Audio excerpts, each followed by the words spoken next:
అమ్మాయి చదివితే సరస్వతి, ఆడితే మయూరి, అల్లరి చేసే చిన్నపిల్ల, కొట్టపోతే ఈడొచ్చిన పిల్ల, తిట్టపోతే అయ్యో పాపం ఆడపిల్ల.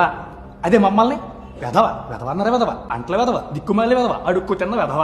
మీరు సరిగ్గా చదవకపోతే పునిలే పెళ్లి చేస్తా అంటారు. మేము సరిగ్గా చదవకపోతే ఒరే వెధవ నిన్ను ఎవరు పెళ్లి చేసుకుంటారా అంటారు. మీరు ఖాళీగా ఉండి సెల్ఫీ పెడితే అబ్బా ఏముందరా, నేను కష్టపడి షార్ట్ ఫిల్మ్ చేస్తే నీ అబ్బా ఏముందరా. టాల్, డార్క్ అండ్ హ్యాండ్సమ్ మీరంటే రిక్వైర్మెంట్స్ 36, 24, 36. మేమంటే బాడీ షేమింగ్. మాకు పిల్లల్ని కంటే తప్ప మగాడు అవసరం లేదు అని ప్రియాంక చోప్రా అంటే ఏళ్ళు వేశారు. అదే మరి చలపోతారు అంటే గోలగోలు చేశారు. మీరు ఏడిస్తే ఆడపిల్ల ఏడిపించకంటారు, మేము ఏడిస్తే ఆడపిల్ల ఏడవకంటారు. మా కష్టాలు ఉన్నవా, ఎడుపులు రావా? డే అండ్ ఆఫీసులు గాడిదల్లో పనిచేస్తాడు, సేఫ్టీ బెచెస్ ఎవరికి చెక్కేస్తారు. బ్యాక్ పెయిన్ మాకు, బోనస్లు మీకు, ఐసైట్ మాకు, ఆన్ సైట్ మీకు. మేము హెల్ప్ అంటే అవునా అంటారు, మీరు హెల్ప్ అంటే రానా అంటారు. మీకు లంచ్ అంటే 2 hours బుట్ట భోజనం, మాకు లంచ్ అంటే 2 minute మ్యాగీ నూడిల్స్. మీ కోల్డ్ అంటే 1 week ఆఫ్, మా కామా అన్న ఫక్ ఆఫ్. ఏమన్నా అంటే we gov birth to you. మా పార్టిసిపేషన్ లేదా? మీరు ఏమన్నా మొక్కలా? మిమ్మల్ని వనలేక, ఎవరికి చెప్పుకోవాలి అర్థం కాక, వర్క్ ప్రెషర్ తట్టుకోలేక, పనులు అవ్వక, జుట్టులు ఊడిపోయి, నడుములు పోయి, ఆఫీసులు ఉద్యోగాలు కాదు